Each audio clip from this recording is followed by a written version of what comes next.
Well, hey there, Ben. Hey, can I talk or you got to introduce me first? God dang it, Ben. Yes. I ruined it. I'm sorry. No, because this is your and my show. Mm.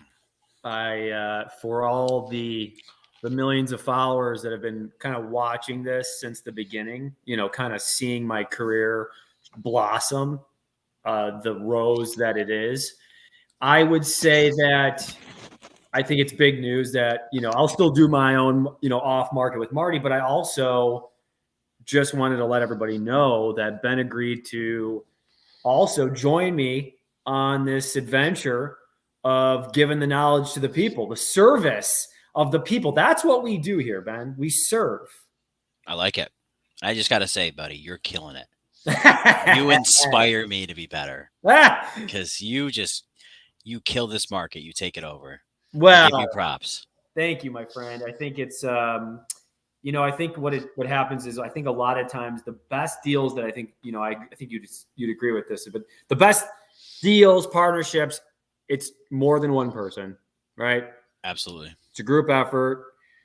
Even the contractors we use, right? We use similar people on occasion, and can't get stuff done without shout out to Angel Pabon, right? So the man. Everybody has an important part to this, and anywho, that's not what we're talking about today, although I appreciate it. Thanks for the kind words. This is Marty and Ben Antonucci. He's an investor full-time for people who don't know. We talked about Ben's story last week. Ben and I, after, had so much fun, and we've talked about how much fun we had. So we said, let's start doing this a little bit more full-time. Maybe we can help more people from just my point of view and adding Ben's point of view, and that way we can get more done, Ben. You know what I mean? I agree. It was a lot of fun. It was a lot of fun. And so Ben and I talked, and we go, let's start from the beginning with people, because I think a lot of the people in the group, Upstate New York Real Estate Investor Group, if you're not a part of it, please join. If you're watching my Facebook and you're someone who's interested in real estate, go ahead and join that. But we're going to talk about, actually, Ben, what are we going to talk about? Because I know one of the things is that we discussed is that it's just kind of like starting, right? Like how to start. Yes. How to get into this chaos. How to get into the chaos. So let's start with that. How do you get into the chaos, and like for you? Mm-hmm. So I want to talk about two things. I want to talk about, kind of what you did. Yeah. All right. And also what you would have done differently. Okay. All right. So what drew you to real estate? I know we talked a little bit about this last time we spoke, but what is it for you, and how'd you start? What strategy did you use? If you could give us and some of the viewers some love on that. Yeah. So what got me intrigued with real estate is control, right? So that was the biggest thing for me. Like I said before on the last episode, my investment, my 529, I had zero control over, and I was just paying somebody money to lose me money. I hated that. So I luckily, like I said, I stumbled upon real estate, and the nice thing about it is you have control over what you buy, right? And it's calculated. It's a risk, absolutely, but you mitigate the risk based on the deal that you buy, right? There's good deals out there. There's bad deals out there. And it's up to you to decide. Now that's scary for some people, right? It's all on them. But the control that you have as far as knowing what the numbers are, and if you're good at running numbers and knowing what the back end looks like, the control is what really drew me to it. The way that I got started into it was through BRRRR method, the buy, rehab, rent, refi method. That's how I got started. It's a great way to get started, especially if you don't have a ton of money. And you can just kind of snowball that into a pretty large portfolio relatively quickly. Well, that's funny, because you said if you don't have a ton of money, what do you mean? When you started, you were a multimillionaire. Exactly. Yeah. That's how people start in real estate, right? You have to have money to start in real estate. Explain how you don't have to have really any money to start in real estate. There's a caveat to that. So people say that all the time, right? And there's a lot of nationwide advertisements out there that say, no money out of pocket, get into real estate today. You can do that. I'm not saying that you can't do that. It is very difficult to do that, and you have to have good connections in order to do that. Okay. It gets easier as you go. The more deals that you do, the more essentially street credit that you get, it gets easier. You do have to have some money, especially for your first deal, for the majority of people. Okay. So what is that money for? Like, what do you mean? Because some people Yeah, then they would say, well, if I'm buying it right and I know the right people, I could get it done. But again, you're right. It doesn't. absolutely. It's for the majority of people. Yeah. It's not going to work that way. So what kind of money do you think they need? What's that like? What are your thoughts Yeah. there?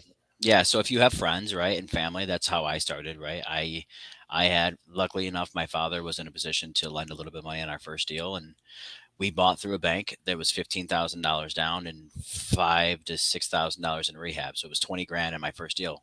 And that was almost 50% of what the purchase price of the house was. So you're talking, 20 grand in a $45,000 house.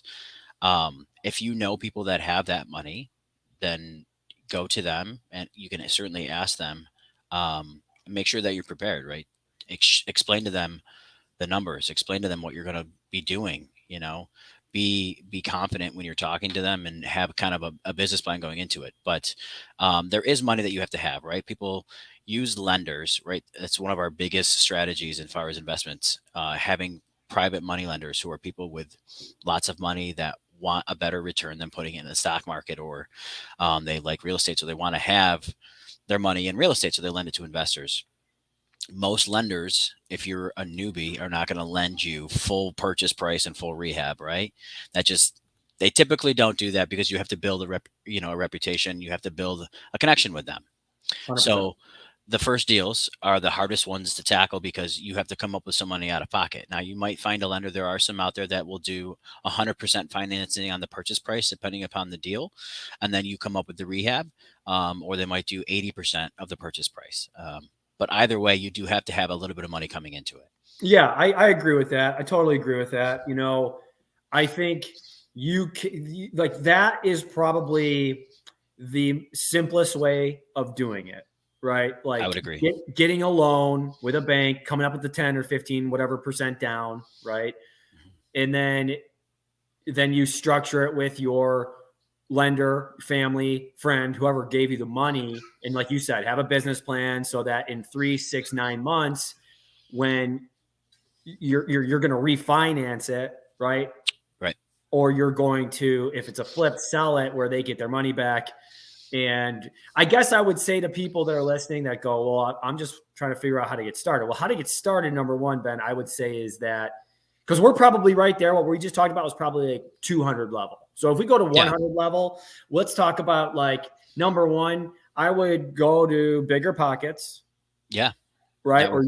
Or YouTube University. And I would Mhm. spend a good 6 months. I'd spend 6 months and I would read some of those main books to read, like, for instance, I guess you could start with Rich Dad, Poor Dad to kind of get your brain around, why real Mhm. estate's important. If you're like, I don't care what it is, I just want to do something to like better myself and my family. And I want to figure out how to get out of the rat race. Okay. Rich Dad, Poor Dad. Then from there, I would probably read I read all the Bigger Pockets books, actually, from the Brandon Turners, the rental property, how to rent a property. Like what I can't remember what it's called offhand, but Yeah. it was a great book that I read. And do you have any books that you'd recommend? Do you remember? I am not a reader, man. Podcast, YouTube. What Yeah, was I that? do podcasts. I'm more of an in-person person. So I would say you can read those books certainly, but go find somebody. Go find somebody that's doing what you're doing and learn Love from that. them. Yeah, love that. Networking is absolutely dire for this industry. Oh, that's so good. Yes, yes, sir. I'd agree with that. I think though, I'd say yes to that 100%. I think what would be helpful though is if that person had a little bit of knowledge though, a little bit Absolutely. before they talk to like you or me Yeah. or Yeah. whoever. But yeah, like, okay, let's just say this. If I could go back, Mhm. I would definitely take still the 6 months of listening to a bunch of podcasts so that I can at least have some sort of lingo when they're explaining things to me. But then I would approach somebody who I would want to be like, right? So Mhm. whoever that is, someone who I emulate, whether it's a flipper, it's a holder, whatever it might be. And then I would just say, hey, because I've had people do this, right? Where they say, hey, how can I add value to you, right? In a perfect world, they would already know what I needed because I may have said, hey, I need help with social media or whatever, because I've said that before in some of my posts. But if someone's like, hey, I'd like to add value to you and here's how I can do it. Okay, perfect. Now I'm listening. Yeah. Right? I don't have to think, what can this kid do for me, right? So then what I would do is literally I would just be a fly on the wall. I'd be buying a ton of coffee. I'd say, hey, I would be amped up. Like I've had people meet with me, and I'm a different guy, so I don't need you to be like off the wall, but I'd be a little excited. Like, right. You know what I mean? Like, hey, thanks so much for doing this. Like, I've had to buy coffee for people when they, hey, it's like, dude, take some effing initiative and be like, hey, what do you want? What's your coffee of choice? Right. Right. Guys, right. Get in there and like, come on. Like, I don't want to hold your hand here. Like, you got to have some idea of what's going on. So, at least if you want to work with me, because I'm amped up. Yeah. So, no, I mean, that's a good point though. Right. Because before I started, I did research for almost a year on it. So I didn't read books or anything like that. I'm more of an internet, guy. I went on Bigger Pockets a lot. So okay, that's fine. I did a lot of that stuff. But and to your point, before they meet with them, I would say if you're just getting into it, figure out what aspect you want to do. Right. So you have a target, you have questions to ask. You can look for somebody that's doing it in that avenue, because real estate, there's so many different avenues. Like you said, you can do flips, you can do singles, you can do rentals, you can do Airbnbs. Figure out what your niche is going to be, and then go from there. And then go reach out to somebody. 100%. I would also say this. I had a different approach. My history was we bought rentals first, and then we flipped, and then we wholesaled.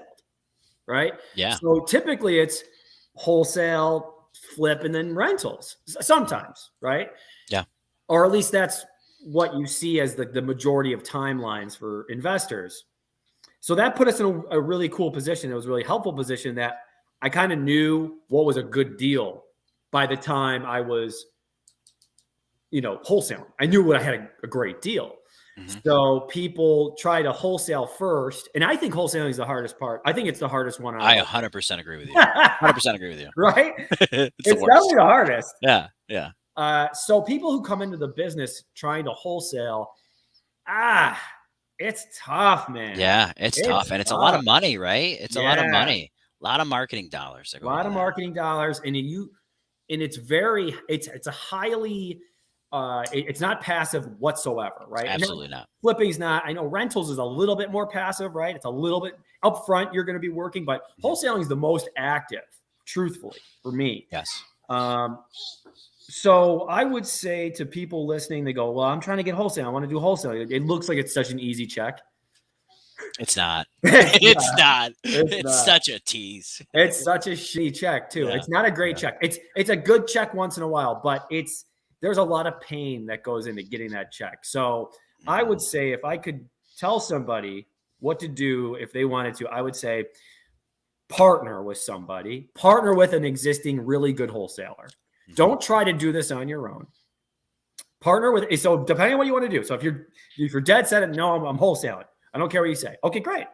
So I would partner with a wholesaler who's already wholesaling and is doing at least 3 to 4 deals a month, something along those lines. And then I would be whatever they need me to be. I would be someone who's doing cold calling. I'd be someone who's doing driver dollars. I'd be something, bandit signs, whatever it might be that's their marketing or whatever you can add value to. I would do that. If it's rentals, I would say, listen, let me do the leasings for you. Let me do the whatever. I'll take, if you have any sort of skill in carpentry or handyman stuff, listen, I'll take a couple calls for you for free, just so that I could be around you and get coffee with you and whatever.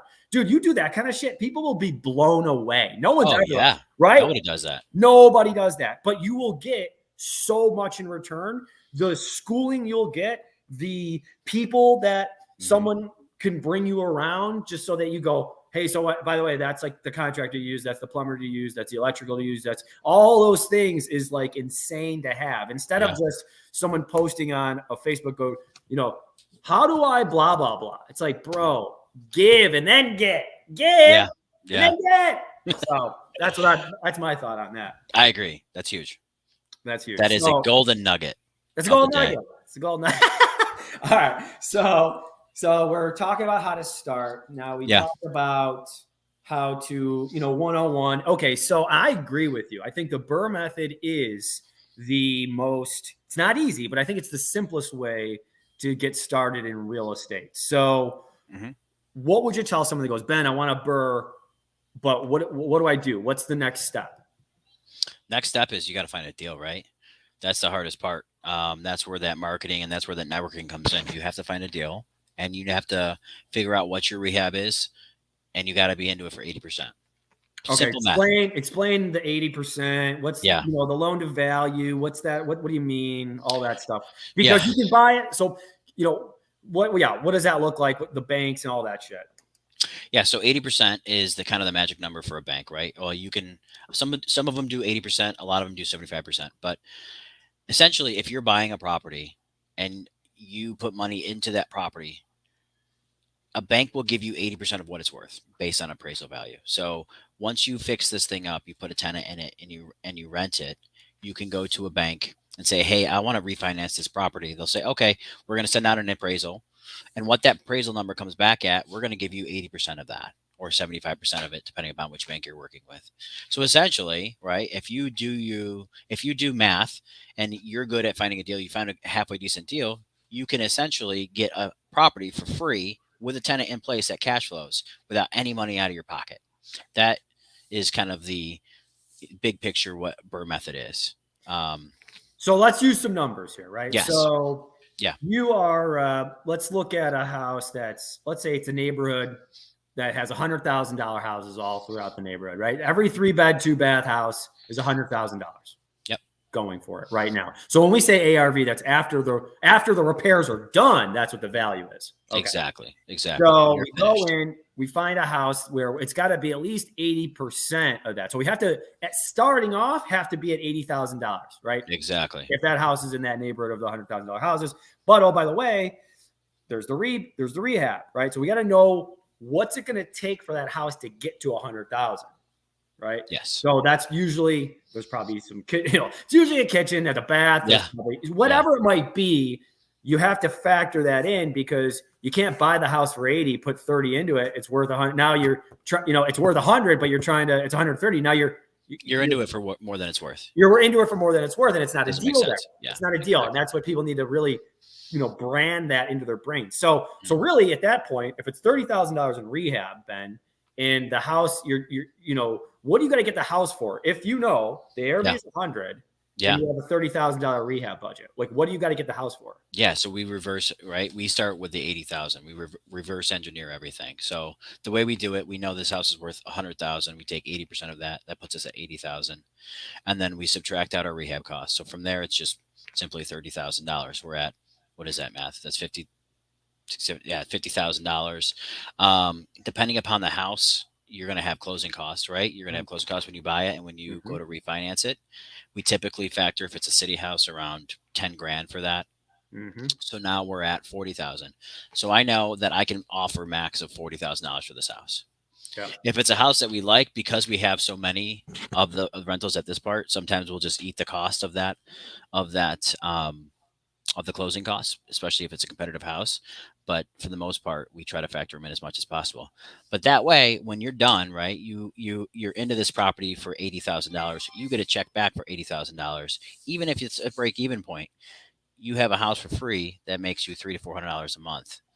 It's fantastic. And then you take that money, you roll it back over to the next one, and you just kind of exactly. It's rinse, wash, and repeat, and you keep doing that over and over and over and over again until you have a portfolio, and then you start buying 2 or 3 at a time, and then you can throw those into a blanket mortgage. It's the same thing. It's one mortgage over 3 or 4 houses versus one at a time. Saves you a little bit of money on closing costs and things like that. Yeah. So break down the blanket mortgage, like break down what that would look like if you don't mind. Yeah. So if we're doing, say, a neighborhood of $100,000 houses, you're in them for 80%. You could have 3 or 4 of those, right? You could have as many as you want. We are doing one right now. It's 8 houses. You go to a bank and say, I want to refinance these houses. They'll put them under a blanket mortgage, which is simply, it's a single mortgage, which encompasses all 8 of those houses and uses those 8 houses for collateral. And then they're going to appraise each single one of those houses, and they're going to come up with a total appraisal value and take 80% of that. It's the same exact math. It's just on a bigger scale. And then they're going to write you a check for 80% of the total loan amount minus their closing costs. Now, the thing with closing costs with a bank, right? I spoke about it briefly last time, is that banks are expensive for closing costs. They have all these stupid fees, and New York State has their own stupid fees. It adds up very quickly. So if you can save on an attorney fee from a bank attorney by having one mortgage versus 5 mortgages, then it makes sense. You can save a little bit of money there, and sometimes you can pull money out of the deal. So, for instance, if you're in the property for $60,000 and it's worth $100,000, you can pull $15,000 to $20,000 on top of that, which is really sweet, right? And the best part about that is it's tax-free money because it's considered equity, right? So now you have a $20,000 check on the back end, and you have a property that was free. Well, actually, that you were paid $20,000 to own, and it's cash flowing. That's where real estate can really get you. That's where it gets heat. That's where you get started to get heated up a bit. Yeah, that's where you get juiced up. That's where you get real juiced up, because you're right. That is, and again, for us, we have a wholesaler mindset. No matter whether they're wholesaling, buying, rentals, or flipping. So we want to get it, just like you said, you want to get that $100,000 house for $40,000. And depending on the budget, you should, if you're doing this correctly, especially in the crazy real estate market that we're in now, you should be able to find a comp, because I'm going to get into that in a second. You should be able to find a comparable price or a comparable sale of different houses around where you should be able to get paid to buy that house, right? If you're doing it, again, if you're going at it with the mindset of if you're buying it right, which a lot of people kind of miss that boat sometimes in the beginning. But if you can go into it saying, I'm going to buy it right, well, you should be able to buy the house and be paid to buy it, and it should be cash flowing. So like people who go, I don't have any money. Yeah, I agree. You do have to have a little bit of, maybe $5,000, $10,000 saved up. And that's a lot. But if you can just borrow that just for a little bit, even if figure it out. Because you should be able to figure it out. The other thing is, again, if you are working with somebody and you're JVing with them in the beginning, you should be able to make some money off of those deals, where then you can go and do your own deal, and you'll have you'll have you'll have a master's degree in a year from somebody who you've been working with for a year. Like you should be able to have that. That should be not a problem, especially if you're willing to give and add value to somebody. So, so do that. So Ben, let's talk about the comp part, because I think one of the hidden things no one talks about when we talk BRRRR is the appraisal. Yeah. Right. So nobody wants to talk about it. Yeah. So there's no rhyme or reason. Let's So in your experience, I'm going to talk about my experience, but in your experience, what does that look like? Because I think there's a little bit of an art to it, if you know what I'm talking about. Yeah. You got to be sweet to the appraiser. That's simple as that, man. Sure. I mean, for me, I haven't had too much problem with it, just because on our flips and our rentals are almost the same quality as our flips. So we're putting tons of money in our stuff. So it doesn't really affect us too much, but it depends on the appraiser, right? And it's so subjective. Appraisals are absolutely so subjective. If you look in the 19th ward right now, I can guarantee you can find a 3-bedroom, 1-bath house that's worth $50,000, and you can find another one that's similar condition that it probably has a $150,000 price tag on it. Yeah. And you can use either of those for appraisals, right? But so can the appraiser.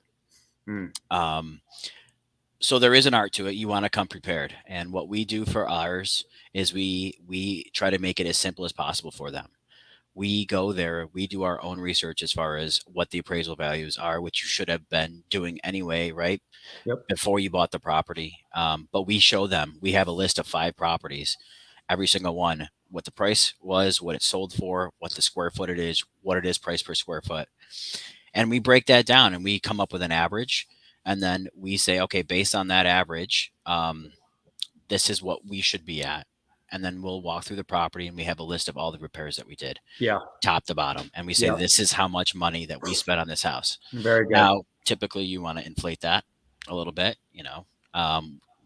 you should, because you want to get as high as possible, right? And it doesn't have to be. I mean, you could literally Yeah. get your contractor to tell you, hey, this is Yeah. what we, spent, and here's what it could have been. I'm giving you a deal, Ben, but here's what typically this is what I charge. Yeah. So yeah, that's 100%. And 100%. you're just letting people, you're just letting them know. Yeah. You're oh my God. I remember our first refi, and we had a package of 3 houses, and we didn't do this part at all. I think just let them go and let the tenants open the door. Oh, mistake. Right. Yeah. So here's a huge mistake, guys. So a big mistake for us was, when you have a tenant that's opening the door and they're not like they didn't eat their Wheaties that day, and they didn't have their cup of coffee yet. They might tell this person, well, let me show you what's wrong with the place. Yeah, exactly. Exactly. Yeah. So you want to shield the tenant from the appraiser, but yeah, you got to be prepared. And wow, Matt, my partner, does a great job with this, and Amber helps us out so much, is because if you're not sure, make sure you get those 4 comps that support why it should be 120,000, right? If it's $100,000 neighborhood, show why it should be 120. Yeah. Yeah. And also put it in a nice little binder, right? So get a binder for that refi where you have the comps for that property, 3 to 4 comps that are absolutely juice ball comps. Then have what the rentometers are. So go into rentometer, go into Zillow, find out what the rents are. Get those high rents for that area. Put those there too. Mm-hmm. And then, yes, also, like Ben said, have a breakdown of what you spent, how much that was, the material. Really go into it. Have those numbers there so that, again, it's not an absolute that they're going to take that into consideration, but it's going to raise an eyebrow. Right. It's going to make them think that, hey, maybe it's not worth 80,000. Maybe it is worth 120 value. And a lot of times if we're looking for $100,000 evaluation, like you said, I go in and say, hey, it's worth 120,000. Okay. They go and look, and they'll look at that and say, oh, no, I don't think so. I think it's worth 100,000. And then it comes in of what you wanted it to be. Exactly. Because great point. It's a game. Let's be clear. Game. And it's so subjective. It's so dependent on the appraiser.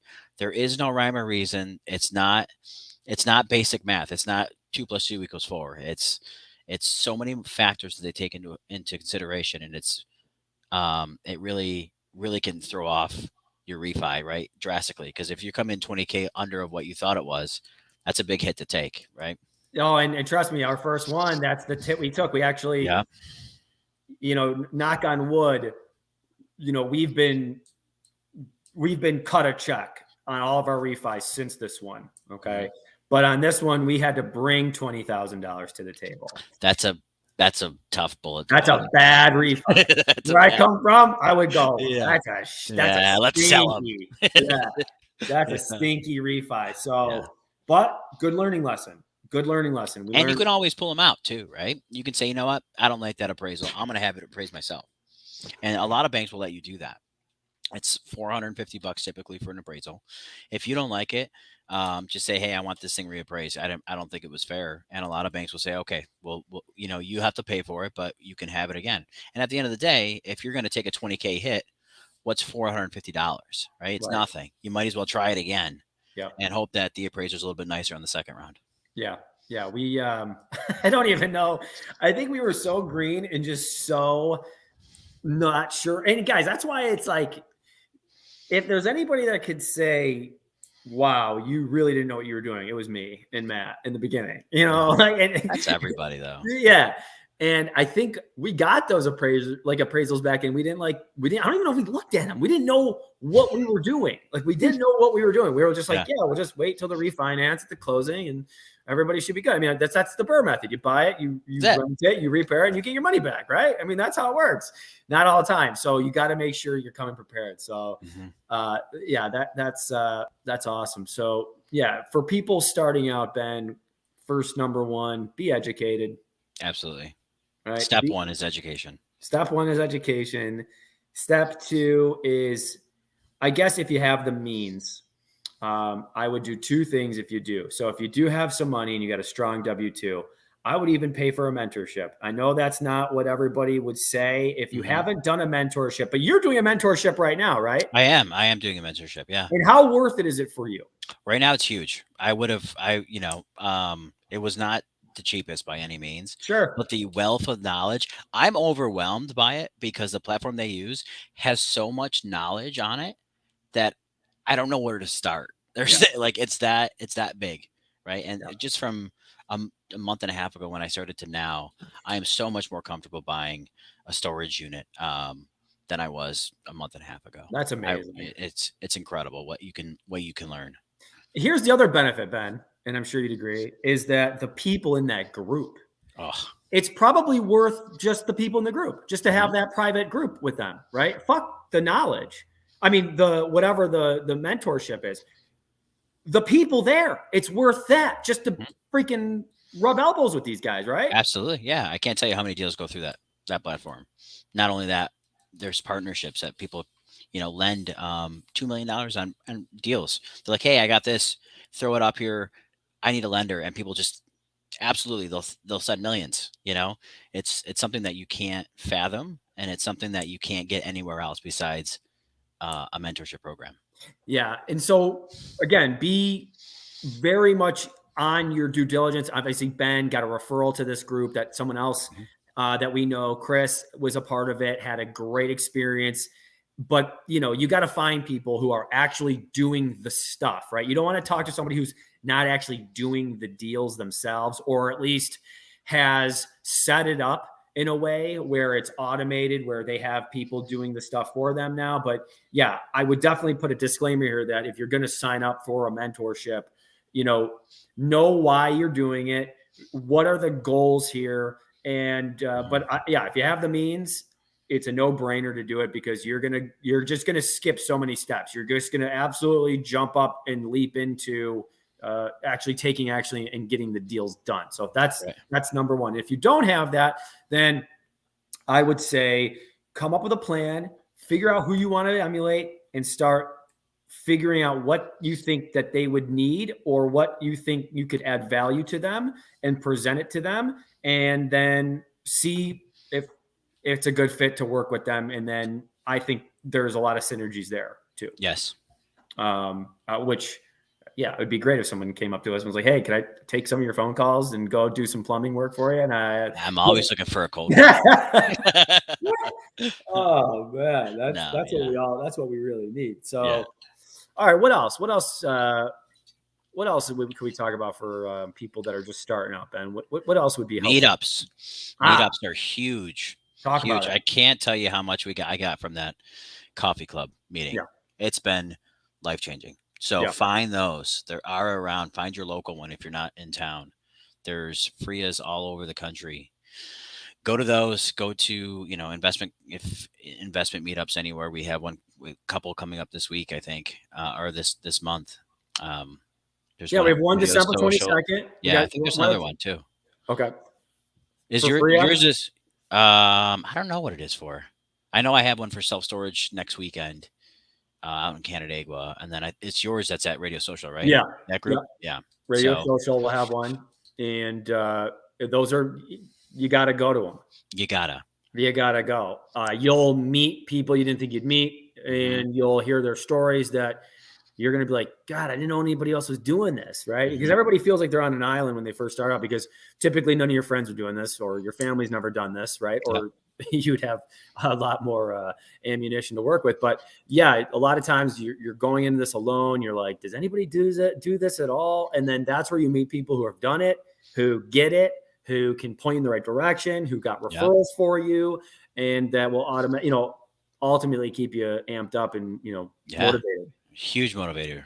And if you can't get up to go to these meetings, it's going to be tough to get up and actually go buy a property, right? Wow. That's the first step. That's a dropping bomb.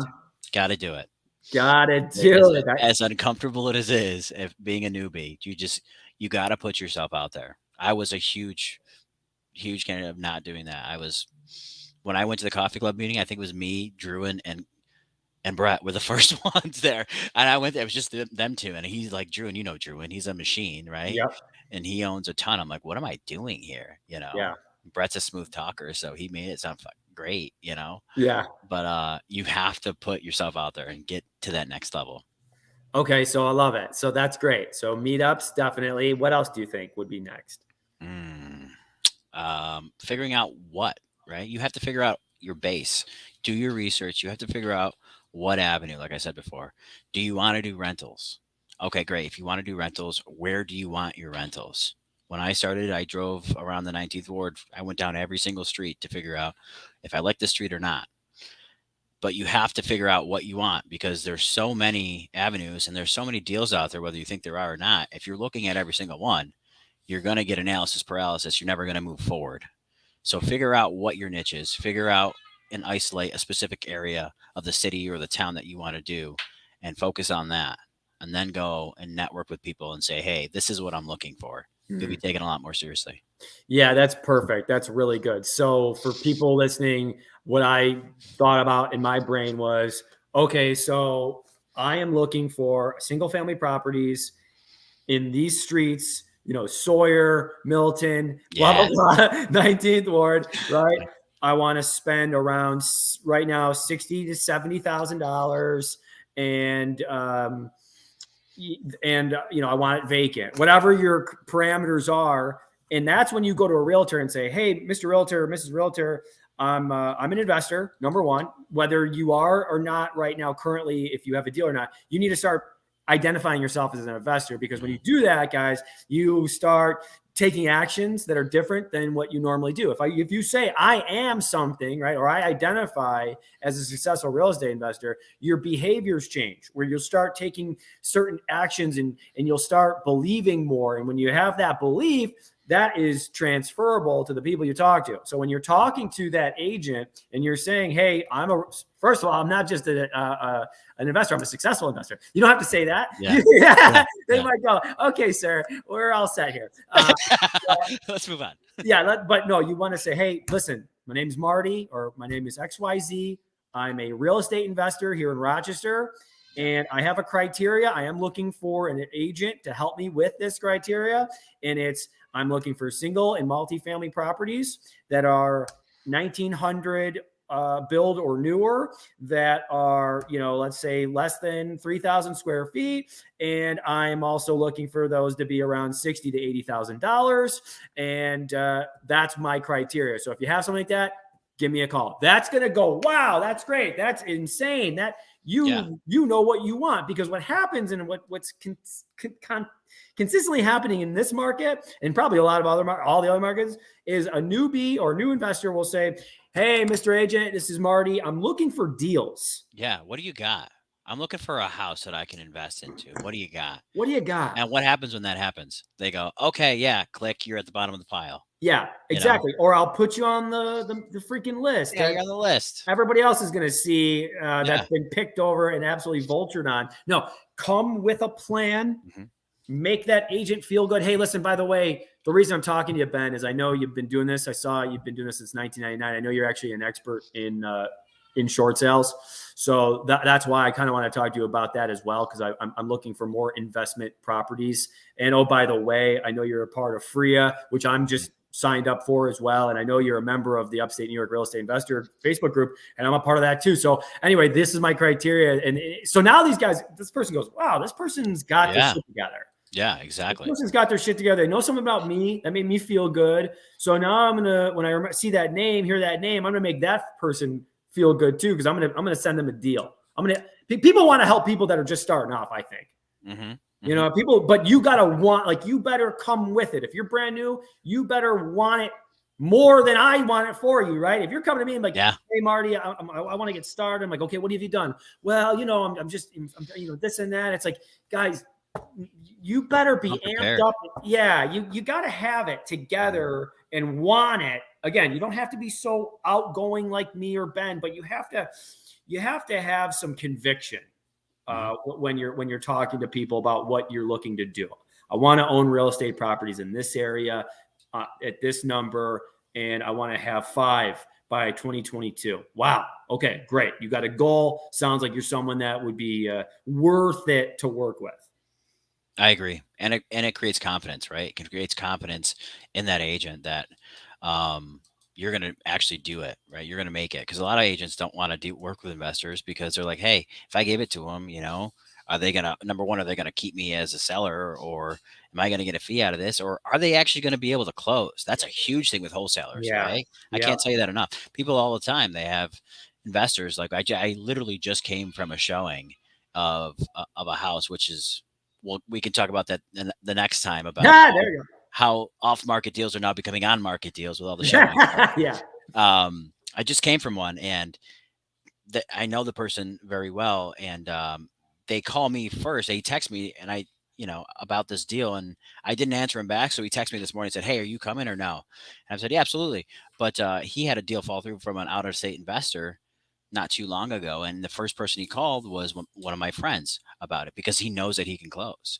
So you have to have confidence.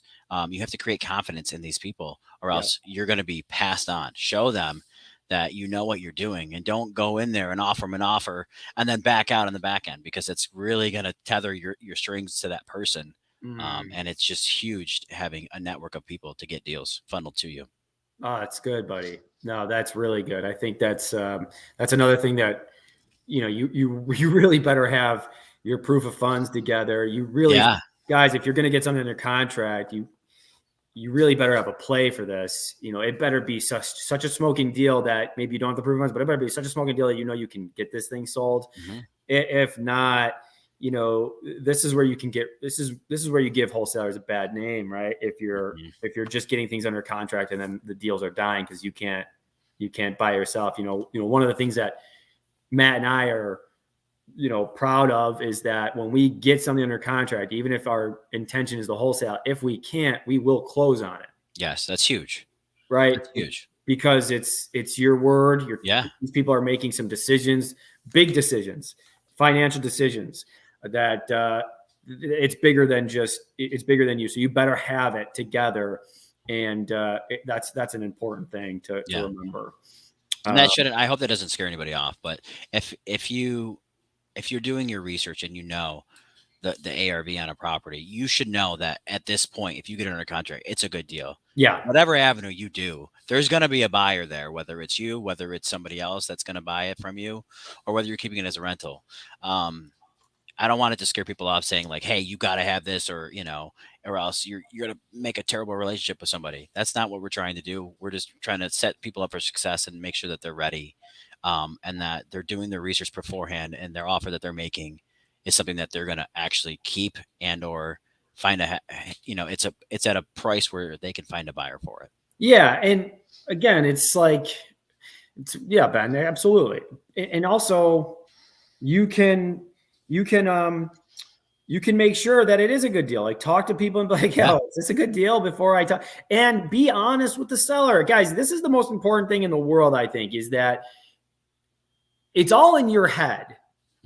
What if you think that the seller won't work with you because of XYZ? You tell them that you're new. Hey, I'm new, but I'm really excited.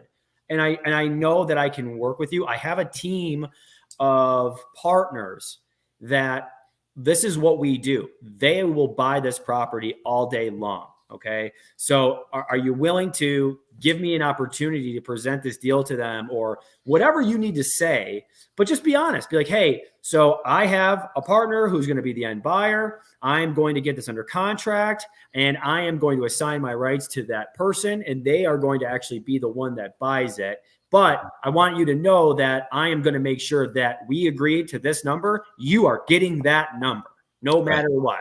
So it's all how you present it. If you come and go, I don't know, this is it. No, it's not going to work. You have to have your what together. You have to know that it's a good deal. And then you need to, again, if you're new, talk to someone who's been doing this and let them know they're not going to steal your deal. I'm not going to steal your deal. Ben's not going to steal your deal. But go to us and say, hey, is this a good deal or not? Right. And we'll tell you right away if it's not.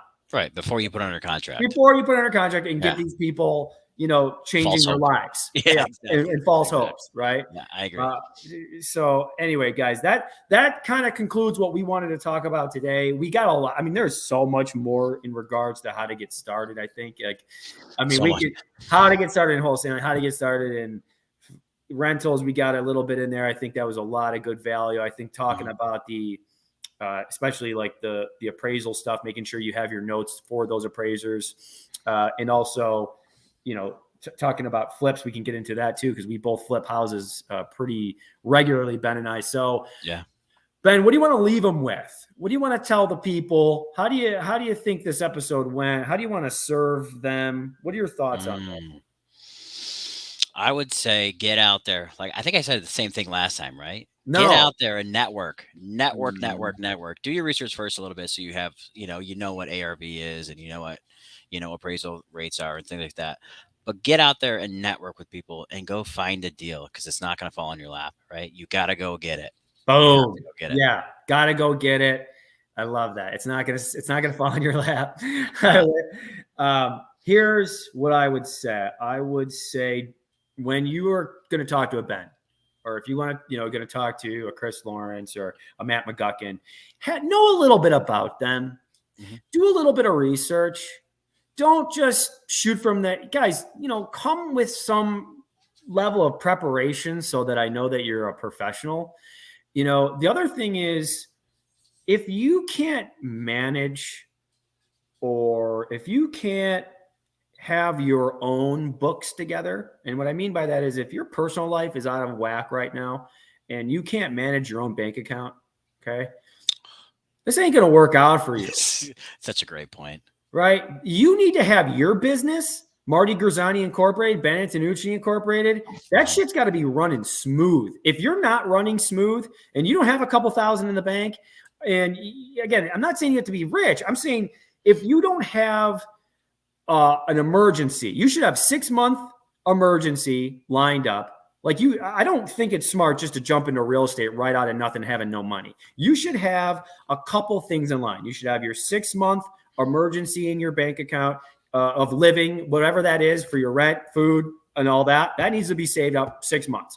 And then you need to have a little bit of marketing money, or just, prepared money. Okay. It doesn't have to be a ton, but you need to be prepared there. And you need to be, again, you need to have your, what together. Your mental needs to be strong in order to just come into this game, or you're not going to last. It won't work out. Mm. So Marty Grisani Incorporated has got to be highly efficient, running smoothly before you start, your LLC, for instance. Great point. Right? Or else you're going to end up face down somewhere. We don't want that. Yeah. We don't want that. All right, boys and girls. Well, that concludes the first episode of the Marty and Ben show. We will be here I think Thursdays work, Ben. Thursdays. Yeah. No, I'm good. Okay. Thursdays at 1. We try to do about 45, 50 minutes, an hour.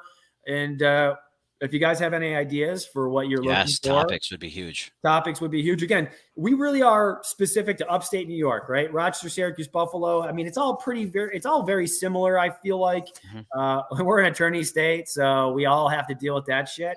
So, again, ideas, what's going on in the market. These are all things that will probably be coming down the line. But if you have anything that's pressing, thoughts, ideas, shoot Ben or me a message, and we'd love to hear from you. Yep. All right, boys and girls. Signing off. Yeah, we'll see you. See you, boss.